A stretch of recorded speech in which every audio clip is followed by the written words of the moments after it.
അസ്സലാമു അലൈക്കും വറഹ്മത്തുള്ളാഹി വബറകാതുഹു. സുന്നി വിദ്യാഭ്യാസ ബോർഡ് ഇംഗ്ലീഷ് മീഡിയം സ്കൂളുകളിൽ 7ാം തരത്തിലേക്ക് തയ്യാറാക്കപ്പെട്ട അഹ്കാമു തജ്വീദിന്റെയും വർക്ക് ബുക്കിന്റെയും 10ാമത്തെ ചാപ്റ്ററാണ് വായിക്കുന്നത്. ഇന്നഹു കാന തവ്വാബ, നിശ്ചയം അവൻ തൗബ സ്വീകരിക്കുന്നവനാണ് എന്നർത്ഥം വരുന്ന പാഠത്തിലൂടെ പറയുന്നത് 3 ഹാകളെ കുറിച്ചാണ്. ഹാ ഉൽ ലമീർ, ഹാ ഉൽ തഅനീസ്, ഹാ ഉൽ സഖത. ഈ 3 ഹാകൾക്ക് പാരായണം ചെയ്യുമ്പോൾ വ്യത്യസ്ത രീതിയിലാണ് പാരായണം ചെയ്യേണ്ടത്. ഹാ ഉൽ ലമീർ എന്ന് പറഞ്ഞാൽ അവൻ, അത് എന്നർത്ഥം വരുന്നതാണ്. ഹാ ഉൽ തഅനീസി എന്ന് പറഞ്ഞാൽ എന്താണ്? പദങ്ങളെ മുഅന്നസാക്കാൻ ഉപയോഗിക്കുന്ന ഹായിനാണ്. ഹാ ഉൽ സഖത എന്ന് പറയുന്നത് അല്പം അടങ്ങണമെന്ന് സൂചിപ്പിക്കുന്ന ഹായിനാണ് ഹാ ഉൽ സഖത എന്ന് പറയുന്നത്. ഹാ ഉൽ ലമീർ പാരായണം ചെയ്യേണ്ടത് ചില സ്ഥലത്ത് ഹായിനെ നീട്ടിയിട്ടാണ്, ചില സ്ഥലത്ത് നീട്ടാതെയാണ് ഓതേണ്ടത്.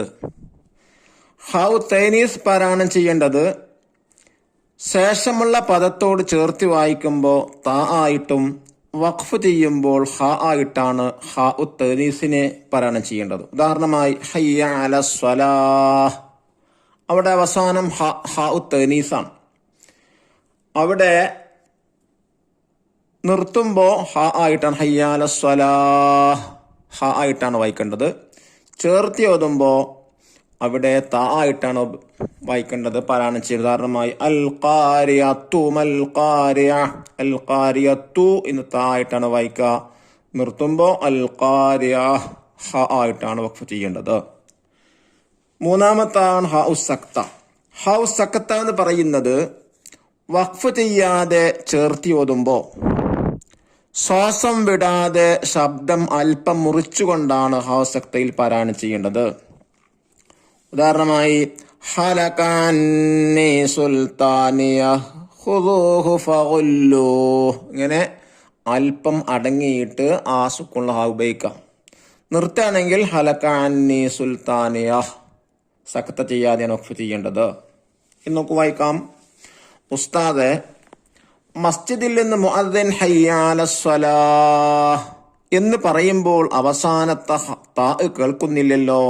റാജിമൻ ചോദിച്ചു, ഉസ്താദ്, ഹാ ഉൽ ലമീർ, ഹാ ഉൽ തഅനീസ്, ഹാ ഉൽ സഖത, ഇങ്ങനെ പ്രധാനമായും 3 തരത്തിൽ ഹാ വരാറുണ്ട്. അവൻ, അത് എന്നീ അർത്ഥങ്ങളുള്ള ഹായിനാണ് ഹാ ഉൽ ലമീർ എന്ന് പറയുന്നത്. ഇന്നഹു കാന തവ്വാബ ഇൻദഹു ഇല്ലാ ബിഇദ്നിഹി. പദങ്ങളെ മുഅന്നസാക്കാൻ ഉപയോഗിക്കുന്ന ഹായിന് ഹാ ഉൽ തഅനീസ് എന്നാണ് പേര്. ഇതിന് ശേഷമുള്ള പദത്തോട് ചേർത്തി വായിക്കുമ്പോൾ ത ആയും വഖഫ് ചെയ്യുമ്പോൾ ഹ ആയുമാണ് ഉച്ചരിക്കുക.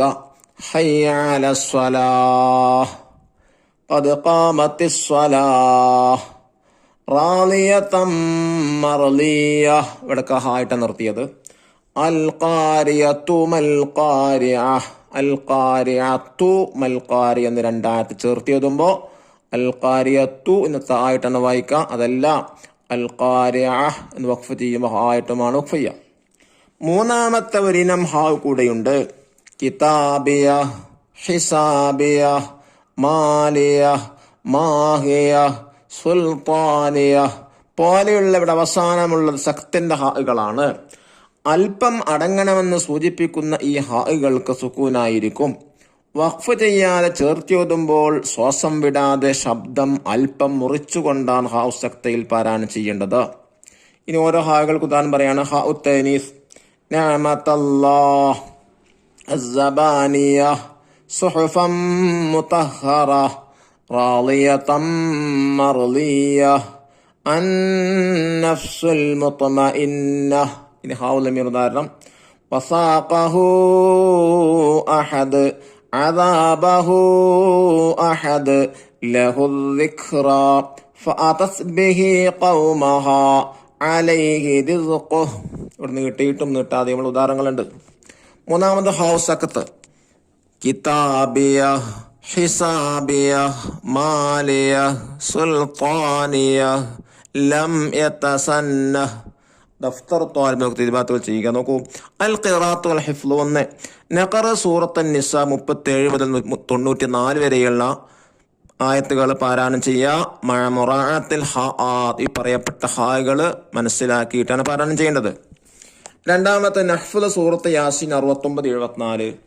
യാസീൻ സൂറത്ത് 69-74 വരെയും വാഖിഅ സൂറത്ത് 63 മുതൽ 68 വരെയുള്ള ആയത്തുകൾ കാണാതെ പഠിക്കാം. അള്ളാഹു തൗഫീഖ് നൽകട്ടെ. നമുക്ക് തദ്രീബാത്ത് വായിക്കാം.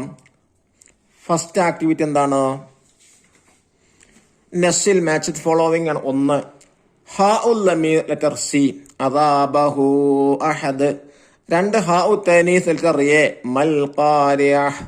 3 ഹാഉ സക്ത ലെറ്റർ ബി ലം യതസന്നഹ്. സെക്കൻഡ് ആക്ടിവിറ്റി നുജീബു ബി കലിമത്തും വാഹിദ. 1 വേർഡ് ക്വസ്റ്റ്യൻ ആണ്. 1 അവൻ അത് എന്നീ അർത്ഥമുള്ള ഹ ഏത്? ഹഉൽ ലമീർ. 2 പദങ്ങളെ മോനസാക്കാൻ ഉപയോഗിക്കുന്ന ഹായിന്റെ പേരെന്ത്? ഹഉ തനീസ്. 3 ഹിസാബിയ എന്നതിലെ ആദ്യത്തെ ഹ ഇസാബിയ എന്നതിൽ ഏത് ഹ ആണുള്ളത്? ഹൗ സക്ത. തേർഡ് ആക്ടിവിറ്റി എന്താ? നുജീബ് ഉത്തരം എഴുതാം. ചോദ്യം 1 പ്രധാനമായും 3 തരത്തിൽ ഹ വരാറുണ്ട്. ഏതെല്ലാം? ഹഉൽ ലമീർ, ഹഉ തനീസ്, ഹഉ സക്ത. രണ്ടാമത്തെ ചോദ്യം ഹഉ തനീസ് താ ആയി ഉച്ചരിക്കണം എപ്പോൾ? ഇതിനെ ശേഷമുള്ള പദത്തോട് ചേർത്തി വായിക്കുമ്പോൾ. മൂന്നാമത്തെ ചോദ്യം ഹഉ തനീസ് ഹ ആയി ഉച്ചരിക്കണം എപ്പോൾ? വഖഫ് ചെയ്യുമ്പോൾ ഹ ആയുമാണ് ഉച്ചരിക്കുക. നാലാമത്തെ ചോദ്യം ഹൗ സക്തിൽ പാരായണം ചെയ്യേണ്ടത് എങ്ങനെ? വഖഫ് ചെയ്യാതെ ചേർത്തി ഓതുമ്പോൾ ശ്വാസം വിടാതെ ശബ്ദം അല്പം മുറിച്ചുകൊണ്ടാണ് ഹൗ സക്തിൽ പാരായണം ചെയ്യേണ്ടത്. ഫോർത്ത് ആക്ടിവിറ്റി എന്താണ്? നഖറ സൂറത്തുൽ ആയാത്തിൽ ആതിയ വനക്തശ്ഫു മിൻഹാ അൽ ലമീർ വതനീസ് വസക്ത. താഴെയുള്ള ആയത്തുകൾ പാരായണം ചെയ്തിട്ട് അതിലെ ഹൗ ലമീറും ഹൗ തനീസും ആ സക്തയും നോക്കിയിട്ടാണ് പാരായണം ചെയ്യേണ്ടത്. ബിസ്മില്ലാഹിർ റഹ്മാനിർ റഹീം. യൗമഇദിൻ തുഅറളൂന ലാ തഖ്ഫാ മിൻകും ഖാഫിയ. അവിടെ ഹൗ തനീസ്. فأما من كتابه بيمينه فيقول هاؤم اقرءوا كتابيه. ഇവിടെ കിതാബഹു എന്നുള്ളിടത്ത് ഹൗ ലമീർ, കിതാബിയ അവസാനം ഹൗ സക്ത. ഇന്നി ളനന്തു അന്നി മുലാഖിൻ ഹിസാബിയ. ഇവിടെ ഹിസാബിയ എന്നുള്ളിടത്ത് ഹൗ സക്ത. ഫഹുവ ഫീ ഈശത്തിർ റാളിയ ഹൗ തനീസ്. ഫീ ജന്നത്തിൻ ആലിയ. ഇവിടെയും ഹൗ തനീസ്. ഖുതൂഫുഹാ ദാനിയ ഹൗ തനീസ്. കുലു വസ്റബൂ ഹനീഅം ബിമാ അസ്ലഫ്തും ഫിൽ അയ്യാമിൽ ഖാലിയ. ഇവിടെയും ഹൗ തനീസ്. വഅമ്മാ മൻ ഊതിയ കിതാബഹു ബിശിമാലിഹി ഫയഖൂലു യാ ലൈതനി ലം ഊത കിതാബിയ. ഇവിടെ ഫസ്റ്റ് കിതാബഹു എന്നുള്ളത് ഹൗ ലമീർ, അവസാനത്തെ കിതാബിയ എന്നുള്ളിടത്ത് ഹൗ സക്ത. വലം അദ്രി മാ ഹിസാബിയ. ഇവിടെ അവസാനം ഹൗ സക്ത. യാ ലൈതഹാ കാനത്തിൽ ഖാലിയ. ഇവിടെ ഹൗ തനീസ്. മാ അഗ്നാ അന്നി മാലിയ സക്ത. ഹലക അന്നി സുൽത്താനിയ സക്ത. ഖുദൂഹു ഫഗുല്ലൂഹു ഹൗ ലമീർ. ثم الجحيم صلوه ഹൗ ലമീർ. ثم في سلسلة ذرعها 70 ذراعا فاسلكوه ഹൗ ലമീർ. ഇനിയുള്ളത് അംസിലത്തു ഹൗ ലമീരി, അംസിലത്തു ഹൗ തനീസി, അംസിലത്തു ഔ സക്ത.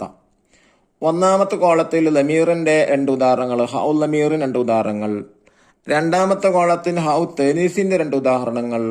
മൂന്നാമത്തെ കോളത്തിൽ ഹൗ സക്തയുടെ 2 ഉദാഹരണങ്ങൾ. ഒന്നാമത്തെ കോളത്തില് കിതാബഹു ബിയമീനി. രണ്ടാമത്തെ ഉദാഹരണം കിതാബഹു ബിഷിമാലി. ഇനി രണ്ടാമത്തെ കോളത്തില് ഫി ഈശത്തി റാളിയ, അത് രണ്ടാമത്തെ ഉദാഹരണം ഫി ജന്നത്തിൻ ആലിയ.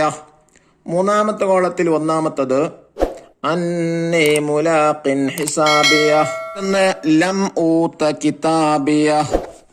അല്ലാഹു തആല എല്ലാ ഹാകളെയും സൂക്ഷിച്ച് പാരായണം ചെയ്യാൻ തൗഫീഖ് നൽകി അനുഗ്രഹിക്കട്ടെ. അസ്സലാമു അലൈക്കും വറഹ്മത്തുള്ളാഹി വബറകാതുഹു.